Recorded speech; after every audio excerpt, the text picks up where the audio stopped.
Latest ആയിട്ട് പ്രിയങ്ക അനൂപിൻ്റെ അടുത്ത് ദിലീപിനെ വിട്ടയച്ചതിനെ കുറിച്ചുള്ള കാര്യങ്ങളും ശിക്ഷ കിട്ടാത്തതിനെക്കുറിച്ചും ചോദിച്ചിട്ടുണ്ടായിരുന്നു. അതിന് പ്രിയങ്ക കൊടുത്ത മറുപടി ഭയങ്കരമായിട്ട് ചർച്ചാ വിഷയമായിക്കൊണ്ടിരിക്കുകയാണ്. അങ്ങനെ എന്താണ് കൊടുത്തതെന്നുള്ളത് നിങ്ങൾ കേട്ടു നോക്കുക.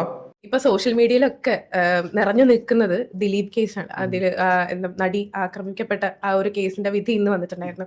അപ്പോൾ അത് സംബന്ധിച്ച് നോക്കുമ്പോഴേക്കും ദിലീപ് കുറ്റവിമുക്തനായി മാറുകയും ചെയ്തു. അപ്പോൾ ഇതിനകത്ത് എന്തെങ്കിലും ഒരു പ്രതിഷേധം ഉണ്ടോ ഉള്ളില്? ഞാൻ എന്തിനാ പ്രതിഷേധം പറയേണ്ടത്? ഏറ്റവും അധികം തെറ്റ് ചെയ്ത ആളെ ശിക്ഷിക്കപ്പെട്ടില്ലേ കോടതിയിൽ? 6 പേർക്ക് ശിക്ഷ കിട്ടിയിട്ടുണ്ട് ഇല്ലേ? അതെന്താ ആരും ഒന്നും പറയാത്തത്?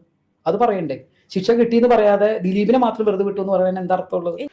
ഇതായിരുന്നു പ്രിയങ്ക അനൂപ് ആ ഒരു ചോദ്യത്തിന് കൊടുത്ത മറുപടി. ഈ ഒരു മറുപടി പറഞ്ഞതിന് ശേഷം ആ ഒരു ഇൻ്റർവ്യൂയുടെ താഴെ കമൻറ്റ് ബോക്സിൽ ഫുള്ള് വന്നിട്ട് ഒപ്പം നിങ്ങൾ ദിലീപിന് സപ്പോർട്ടാണോ, ആ ഒരു പെൺകുട്ടിയുടെ മാനസികാവസ്ഥ മനസ്സിലാക്കാനുള്ള ബോധം പോലും ഇല്ലേ എന്നുള്ള രീതിയിൽ പറഞ്ഞിട്ട് ഇവർക്കെതിരെ വ്യാപകമായിട്ട് നെഗറ്റീവ് കമൻസാണ് വന്നുകൊണ്ടിരിക്കുന്നത്. നിങ്ങളൊരു സ്ത്രീയല്ലേ, എന്നിട്ട് പോലും മറ്റൊരു സ്ത്രീയുടെ വിഷമം മനസ്സിലാക്കാൻ പറ്റുന്നില്ലയോ എന്നൊക്കെ ചോദിച്ചിട്ട് ഇവർക്കെതിരെ ഭയങ്കരമായിട്ടുള്ള ഒരു സൈബർ ബുള്ളിങ് ആണ് വന്നേക്കുന്നത്. ഇത് കേട്ടപ്പോൾ നിങ്ങൾക്ക് എന്താണ് തോന്നിയത്? നിങ്ങളുടെ അഭിപ്രായം എന്താണ് എന്നുള്ളത് മറക്കാതെ കമൻറ്റ് ബോക്സിൽ കമൻ്റായിട്ട് പറയുക.